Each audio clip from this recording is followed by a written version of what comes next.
Good morning, everybody. Welcome to the Smart Biz Advisors podcast. My name is John Jones. I am your host. And as always, I'm joined by my good friend and close associate, Mr. Mark Fackrell. Good morning, Mark. Good morning, John. This is the Smart Biz Advisors podcast, where we talk about the nitty gritty, everything to do with financial planning, entrepreneurialism, and small businesses. Our goal here is to help those people who are trying to build their small business into a success. And today we're going to delve into the world of building multiple revenue streams. Okay, diversifying your income, building multiple revenue streams for financial success. Mark, I know you've been working with all kinds of businesses for a couple decades now. I know you have a lot of expertise in this matter. You've seen all kinds of different businesses do all kinds of different things. I'd like to ask you first, can you start by defining what we mean by multiple revenue streams and why they're important? Absolutely. Thanks, John. So, a lot of people, when they start out a business, they've got an idea that's a great idea and they are able to sell it and they're able to turn it into some money, right? So it frequently takes some time for an idea like that to get traction and to get enough money to, make a legitimate business and be able to, make money from it. So oftentimes a good way to increase your chances of success and increase the money that you're making is to come up with other ways that you can use, the service or product that you have differently than what you think of. Generate multiple revenue streams. I mean, it kind of says it in itself, right? The importance of it is that you lessen the risk. If all of your eggs are in one basket and you're focusing on this one thing and it's, in a specific industry, then, if something goes wrong in that industry and your revenue stream is cut off, then you're kind of screwed. So if you have multiple revenue streams, you can kind of weather some of those storms that happen throughout life and business, right? Okay. Yeah. That sounds logical. So let's start by sort of parsing out the different categories or the possibilities here. So you have a product, you're selling a product. Okay. So, some of our listeners may be selling a widget. They may be also selling their labor or their knowledge. So, what are some of the ways? So obviously if you're selling a product, you can also sell your expertise in that product, right? Mm-hmm. So we're talking about, in addition to your good, a service. Yeah. What are some of the other kinds of revenue streams that you could potentially create for your business? So that's a great question. I mean, I really kind of break this down into two categories. The first category is, you have something that you're selling, whether it be a product or whether it be your service or your time that is, specific to, what your business is. You can come up with, different ways to sell it or different ways to package it. So for example, if I have, a product that I'm selling online, you want to look to sell it through your website. You want to look to sell it through Amazon. You want to look to sell it, through eBay. Mm-hmm. Yeah. I mean, there's a bunch of different ways. So many.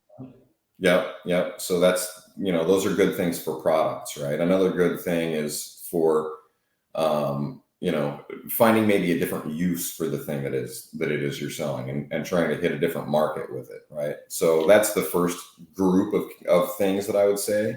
Yes. The other thing that I would say about diversifying revenue streams is you can do things that are completely unrelated to your product in order to just generate enough money so that you can continue to build your business. Oh, yeah. Absolutely. I mean, you can, rent out part of your house as an Airbnb. You can drive Uber. You can get on some of these, Okay. platforms like Upwork or Skillshare. So Oh, it's not yes. necessarily just related to the thing that you're doing. It's just finding different ways to make money to be able to essentially get your business up and going. Yeah, yeah, that sounds great. Actually, I know for a fact that if you are an expert in something and you're selling that product or service, uh, you can pretty much guarantee that somewhere out there, someone is encountering a problem related to that good or that service. And Mhm. so you could easily go on, like you just said, a platform like Upwork or like Skillshare and make a course or offer your time per hour on by the hour to instruct somebody. I think that's an excellent idea. What are some of the other ones? I know from my experience in e-commerce, uh, things like an affiliate program Yep. would be a way to uh, increase exposure, getting other people to talk to their fans and followers about your good or service. So that's one. Um, there's also things like maybe a loyalty program, possibly. Uh, Yep. what? Those are great ideas, and they're both, those two examples are both two-edged swords, right? You can you can join an affiliate network or a loyalty program where you're helping sell other people's stuff, and then you can also, on the reverse side of that, have them help to sell your stuff. So that's potentially two separate revenue streams right there that you could generate. And one of them is completely, it's not completely. If they're interested in something that you're doing and you're selling something that's related by another company, it's going to be related, but it's somebody else's stuff, and you can make a commission on it. And it's, there's no such thing really as passive income, but something like that is a minimal amount of work that generates money. Yeah, yeah. Are there any others that we can think of off the top of our heads? I know that just plain old investments. You could take cash and generate money revenue streams from something completely unrelated, like you just said, Uber or your spare bedroom in your home, this kind of thing. Those Yep. are So definitely possible. that's a great idea. So there's a ton of things like this out here that you can use, things that you already have. So the spare bedroom is a great example. I mean, you're involved in real estate, and I'm involved in real estate as well. Mhm. But with Airbnb, I mean, you can rent out a room in your house, right? So it's not like you have to have a separate, completely dedicated place for that. You can just rent out a room and make some extra money. If you have a car that you're not using, you can use Turo, which is like, you can Oh, rent a Turo. Yeah, car from Turo. an individual, right? There you go. Yeah. If you've got a camp trailer sitting around that you only use, 3 weekends a year, there's, a program out there where you can rent your camp trailer out to people. Yeah, outdoorsy. Outdoorsy Yeah. is actually a place where you can do rent your camper trailer or your RV. Yeah. Yeah. Um, I really like the idea of creating a course or teaching as a consultant. I think that's a great way to both raise awareness about your business or service, your good, your product, and Mhm. also potentially make a little bit of, an additional revenue stream. Right. And Um, you talked about Skillshare a little bit with me before we started. Is that the platform that you would use to do something like that with? Yes, I think that Skillshare is a great one. It's taking short video lessons, almost like this right here, where Mhm. you basically teach someone how to do what you're doing or some element of what you're doing, right? There's all kinds of skills or kind of uh, knowledge that might be useful or necessary Mhm. around your product or service. I mean, you can just imagine whether it be, cooking or whether it be beauty, right? You could show them how to apply the beauty product. You could show them how to use your garlic press or your, your new cookware. I mean, these things are really kind of fun and dynamic ways to create additional revenue streams, I think. And I think you're going to put a link for Skillshare in there, right? Yep. Well, so we'll leave that. There are several of them. I mean, we can talk about them, but yeah, definitely Skillshare is one, and also there is Fiverr, as you're probably many people are aware, and there is an excellent one that kind of flies under the radar sometimes, and that's called Upwork. You've heard of that, right, Mark? I have heard of it, and I've actually used it for quite a few years. So Upwork it's one of those like freelance websites that it's specific kind of to the business world, but they'll do Yes. categories for graphic design, accounting, marketing, sales, and lead generation. So if you've got a skill that fits into one of those categories, you can go in there and you can basically get hired to do jobs. And like I said, I've used it for quite a few years, and I've actually gotten some pretty good long-term clients from relationships that started there. So Yeah, no, definitely. Yeah, they'll offer you recurring or repeat business, yeah. repeat jobs. Indeed, indeed. So these are all great examples. Uh, so then let me ask you, how can entrepreneurs go about identifying and developing multiple revenue streams that align with their interests and skills? I mean, what things can they do to find these opportunities? Do you have any suggestions or any comments or recommendations? We've talked about a whole bunch of them. There's a whole bunch of them that we haven't talked about, but I Mhm. guess my goal would be, if there's something like this, it should get the gears spinning in people's heads, right? So, I Mhm, mean, you can mhm. go Google this stuff and you can find, a million different things to spend time on and use it and generate some additional revenue, right? So this is switching gears a little bit, but one Okay. thing that I have experienced with a lot of people that are starting businesses out is they Yes. think that just because they're being busy means they're being productive, and that is absolutely not the case. Yes. I mean, Yes. I've seen people spend days and days trying to figure out what their logo should look like, and that's just Yes. not a good Yes. use of your time, right? It's just not a good use of your time. Spend a couple hours, get something that you're, happy-ish with, and then set it And aside iterate yeah, and exactly. iterate. Yeah. Move on. Move Uh, on. yep. Move on. And I if couldn't if agree if more. if you're wasting time on something, trying to get your business going, I mean, the reality is that, businesses go through growth stages, right? And so when you're early on, there's only so much that you can do to make it more marketable and to make it better and to get more customers. So once you've done the things that you should do, set it aside, go do something else that's making you money and that is going to help you to be able to grow that business, right? And then as it gets traction and as it gets more customers and as it grows, then it's going to naturally require more of your productive time.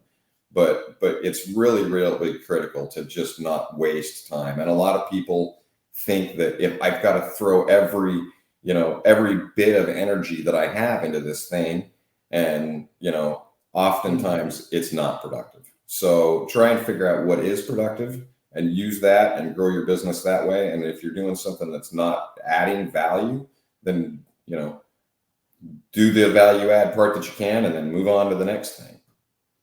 Exactly. Yeah, that's excellent advice. So, once you've identified potential revenue streams, how can you, effectively manage and grow them over time, without spreading yourself too thin, kind of thing? And so that's a really good point. So this again is a matter of, you know, you got to try things. I'm a firm believer that you've got to put effort into something in order to make it happen. And then if it's generating you additional revenue, then that's great. If you spent 2 or 3 months trying to get one of these additional revenue streams going up and it's not getting any traction, then ditch that thing and move on to something else. it's the feedback loop on this one is pretty obvious. It's like, if you're making money doing whatever the additional revenue stream is, then keep doing it to the extent that you have time, that it's not taken away from your primary focus of your business. And the Yeah. other thing that I've found a lot of times with companies is they'll come up with a service or a product, and then it'll change directions as the company or the business grows, right? So you've got to be able to be flexible, and you've got to say, this particular way I'm trying to do this is not working, but I've tried to do it this way and it is working. So maybe you refocus your efforts and start going down the path that is. Yeah. So that's exactly right. I mean, you were just saying, yeah, if you, fail often and fail early, fail Yeah. fast, sort of Yeah. thing, right? Yeah. Yeah, if you realize this is not yielding the fruit that you had anticipated, to quickly change gears and move on to a different tact, as it were. Right. Yeah. Yeah, absolutely. And there's a ton of management books out here about this that you can go and read. And, I've read a lot of them, and you probably have too, but it really is true. I mean, you can spend a lot of time working on something that's a dead end. So if you can recognize, quickly that it's going to work or it's not, and it doesn't mean that, you have to hit a home run immediately, but you've got to be making progress. And once you develop your plan and your milestones as far as how you plan to grow the business, even though it might not be the wild success that you want it to be at some point, as long as you're making progress towards that goal, then it's something you should keep working on. But if you're hitting a roadblock everything you do, it's probably a good sign that you should switch gears a little bit. Yeah. And that applies to all of these different revenue streams, right? Yeah. Yeah, for sure. Yeah. So I think that, it's probably important to point out that uh, revenue streams, creating revenue streams, requires kind of unconventional, sort of developing in a non-linear fashion. Meaning, if you're constantly just driving in one direction to get your widget noticed, or to sell your service to a specific group of people, or to a specific market, actually, one of the keys of developing new revenue streams would be to be dynamic, to get out into a new community, maybe to go to that Elks meeting on Thursday night, or to go to the networking meetup at Starbucks on Tuesday, and or try one of these platforms that we were just discussing, whether it be Upwork or Skillshare or any of the many others. There are things, there's so many different kinds, but I think that probably one of the biggest takeaways here is to be uh, to be dynamic, and to be flexible, and to look for to explore, do market research, and explore different avenues, social, and so forth. Absolutely. And get people on your team, right? I mean, the reality is that, we all have our own ideas, but we come up with so many more ideas when we talk to other people about them. So talk to as many people as you can about whatever it is that you're working on, and they may give you some valuable insights that you hadn't thought of on your own. All right.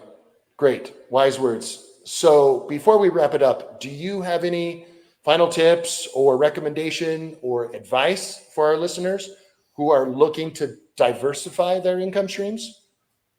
It's like you said. I mean, you kind of hit it on the head there. You got to be dynamic. You got to be flexible. You've got to be open to new things.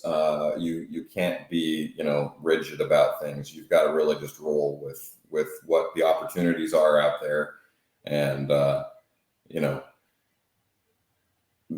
reality is that the reason that we all do this stuff, we like the things that we do, but at the end of the day, we got to make money, right? So do the things that you can do to make money, and then Yep. I think that probably the biggest takeaways on this point are just to start experimenting, to embrace a mindset of continuous learning and Right. improvement. And of course, I probably most of all, don't be discouraged. Right. Don't be That's exactly upset. right. Don't be You're going to upset. fail. You're going to fail a whole bunch, and that's all right.